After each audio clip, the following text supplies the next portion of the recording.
Hello again, this is Michael from TOEFLresources.com, and today's video is all about speaking type 5 questions.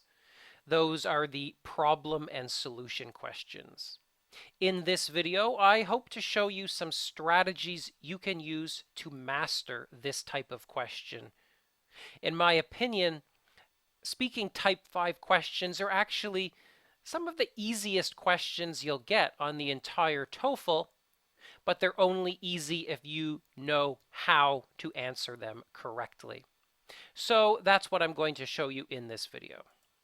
Now, as usual, we're going to be using as a practice question today something from the official guide to the TOEFL. We're taking this question from practice test 3 in that textbook. It's the question about a scheduling problem. Now, as I always say, if you don't have the book, that's totally okay. The purpose of this video is to show you universal strategies, universal methods of solving the question that work no matter what the actual topic of the question is. These are tips that work for question type 5 every time. Every time. So if you don't have the book to follow along, that's totally okay. That said, the book is very easy to download, it's very easy to buy, and it's a pretty decent way to get ready for the test. So I do recommend finding it if you can. All right, with that out of the way, let's get started. The first thing you have to do to master speaking type 5 questions is understand how they work. Now, every week, ETS gives the TOEFL, and the topic of the question changes. The content changes. However, the structure of the question never changes. The question always works the same way, and once you understand how it works, you're well on your way to mastering it. So, what do you need to understand? Well, there's a few things. First of all, understand that you will always listen to a conversation between two students. That is, you're always going to listen to a man and a woman talking about some problem. Okay? Every time, this is what you're listening to.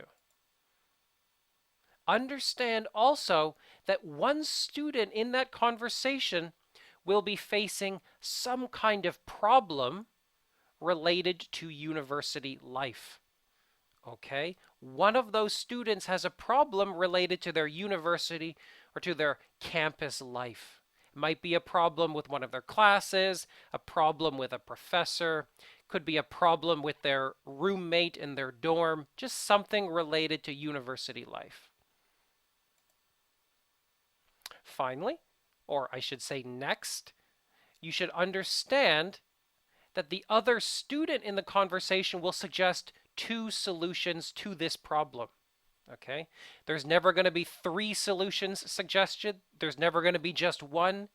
That other student is always going to suggest two solutions to the problem. And finally, your job is to pick one of those solutions and state why you prefer it. Okay, and I repeat, you pick one of those two solutions and state why you think it's the best solution. Don't make up your own solution. Don't say that you don't like either of them. Don't say that you like both of them. No, no, no. Pick one of those solutions and state why you prefer it. And that's question type 5 in a nutshell. It always works like this, I promise. If ETS ever changes their structure, I will delete this video immediately and make a new one. But it's been this way for years and years. It hasn't changed, and it's not going to change anytime soon. So just understand these 4 points, and you're well on your way to mastering Speaking type 5 questions. Okay, so now you've got to answer. You're speaking for 1 full minute on this. That means you need to take good notes. That's how you begin. As you're listening to that conversation, you take notes, and in the little tiny bit of preparation time you get, take a few more notes. You need to take notes in 2 areas. First of all, you need to take notes about what that problem is, and then you need to take notes about your opinion, your preferred solution. So, here's some notes I took for the practice question from the textbook. Your notes should be just like this. What kind of notes did I take? Well, first, I took notes about what the problem is. In this example, the problem is that the girl won a writing award, but oh no, the awards ceremony is the same time as her biology exam. So, as you can see, I took 1 sentence note about the problem. You should do the same. That's the first note you should take. Next, I took some notes about the first suggestion. The first suggestion in this case was she should talk to the professor about it. That's it. That's the suggestion, right? And then, and this is really important, I took a note about her response. The student will always respond to each suggestion. And I took the note that she said, well, in fact, the professor offered to let her write an essay when she talked about it, but it would take too much time. So I have the suggestion, talk to the professor about the problem, and her response, the response that the student with the problem gave, that the professor let her write an essay, but she doesn't have time for the essay. Okay. Then I took some notes about the second suggestion. First, I noted the suggestion, which was send someone to get the award in her place. And the response, well, her parents would be disappointed to not see her meet the president. And as you're listening, your notes should be the same. Take a note about what the problem is. Take a note about the first suggestion. Take a note about the response. Next, take a note about the second suggestion. Take a note about the response. I must admit, the most difficult part is getting a note about the response. That's hard. A lot of students struggle with that.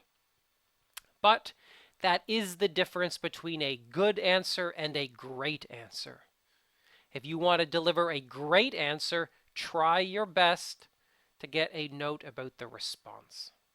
And I'll show you a little bit later what you're going to do with that note. But that's getting ahead of myself. Okay, so next, I took some notes about my opinion, about which suggestion I prefer. So here's my notes. First, I said my preference, right? I said, I prefer suggestion 2. Send someone to get the award in her place. And then I took notes about 2 reasons why I feel this way. Now you'll notice I used point form. I didn't use complete sentences. You've only got a few seconds, so yours might be even shorter. But here's what I said. Reason 1, the real honor is receiving an award, not shaking hands with the president and attending elaborate banquet. Receiving a prestigious honor, whether or not she actually goes to the ceremony. Okay, so that's the first reason why I prefer suggestion 2.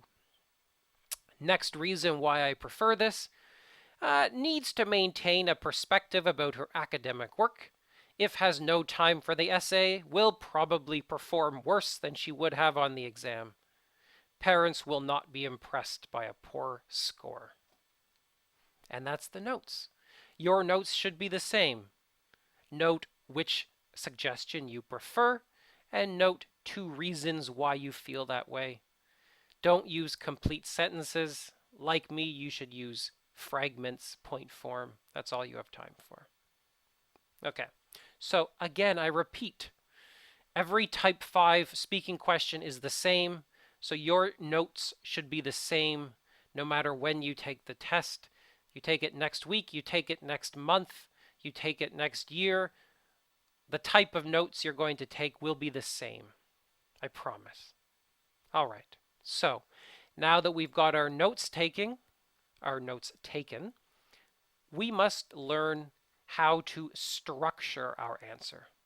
Now, if you've seen any of my videos, by now you already know that I love templates. I teach templates for all the speaking questions, both of the writing questions, because they work. A template is a structure. It's a fixed structure that you can use to answer the question every time. Because, as I've said, the structure of the questions never changes. So let's take a look at the template for type 5 speaking questions. You begin your answer with a sentence like this. The woman's problem is, and fill in the blank there. You continue with something like, she says that, which is, give a little bit more detail. Her friend suggests 2 possible solutions. You don't have to do anything after that. That's a complete sentence. First of all, he suggests. Secondly, he says that she could. In my opinion, the woman really ought to. I feel this way for 2 reasons. First, moreover, and that's it. That's all you got to do. I promise, this works every single time. You can change it a little bit if you want. You could say the woman's dilemma is. You could say moreover instead of secondly. You could say, I believe that the woman really ought to. You can change it a little bit if you want for variety, but basically, this template doesn't need to be changed at all. It works. Give it a shot. I promise, it'll work. Now, a lot of students say to me, but Michael, listen, aren't they going to know I'm using your templates? Are they going to punish me? Well, no, believe me. This test is taken tens of thousands of times every weekend. This video has been seen by a few hundred people. Believe me, it's totally okay. Use my templates. They're not overused. Not only that, but I actually change my templates every few months. I fine-tune them. So really, they're not getting stale. It's not like the graders are going to be completely familiar with them. And even if they are familiar with the templates, your answer, your value comes from the details. It comes from the content. So, with that out of the way, let's put this into use. Here is a sample answer that uses the template I've given you. That's kind of long. You can pause your screen to read it if you like. But what the heck, I'll read it here for you so you can listen to it completely. Starting from the beginning. The woman's problem is that she has won a writing award but cannot attend the awards ceremony. She says that she has an important biology exam on the same day. Her friend suggests 2 possible solutions. First of all, he suggests that she talk to her professor about working out a solution to this dilemma. Secondly, he says that she could send someone to accept the reward on her behalf. In my opinion, the woman really ought to send someone else to pick up the award. I feel this way for 2 reasons. First of all, the real honor is in receiving such an award, not simply shaking hands with the president and attending an elaborate banquet. She will be receiving a prestigious recognition of her accomplishment, whether or not she is physically present at the ceremony. Moreover, she needs to maintain a proper perspective about her academic work. If she has no time to work on an alternative to the exam, she will probably perform worse than she would have on the exam itself. I know her parents want to see her shake hands with the president of the Writing Society, but I bet they also want to see her excel in her classes. Okay, I need a drink of water. All right. So, as you can see, I used the template. The woman's problem is, state the problem. She says that, a bit more detail. Her friend suggests two possible solutions. First of all, secondly, in my opinion, I feel this way for two reasons. First of all, moreover. And yeah, trust me, it works. It works every time. Now, this answer is pretty long. I speak at a pretty fast pace because I'm a native English speaker. If you need to make it a bit shorter, you can reduce this part. Reduce this a little bit. Give shorter reasons. Now, as I said earlier, one of the notes we took is about the responses. And you'll see that I included a few words about those responses here in my reasons. I talked about that point where she says she doesn't have time to do the essay. And I also mentioned about how her parents want to see her shake hands with the president. Including those little details, again, is the difference between a good and a great answer. So try to put those in if you can. If you can't, you're not going to lose a lot of points. You'll still do very well. Try it if you can. Okay, so that's it. That is how to answer a type 5 speaking question. I hate to sound like a broken record, but believe me, type 5 questions never change. They're always like this. The templates work. The structure works. Use them, practice them, master them, make them your own, and you'll do well on the type 5 speaking question. So, I'm going to leave it at that. But if you want to get more of this stuff, I do encourage you to subscribe to the channel. And I encourage you to visit the TOEFLresources.com website. That website contains a lot of stuff like this. It contains templates for all the speaking and writing questions. It contains guides to the listening and the reading sections of the test. It contains sample essays. In short, it contains a lot of great TOEFL resources. I do hope you'll come by. I'm going to leave it at that, but if you have any questions, you can post them below or you can get in touch with me some other way. Thanks for watching. Please come back next week. Goodbye.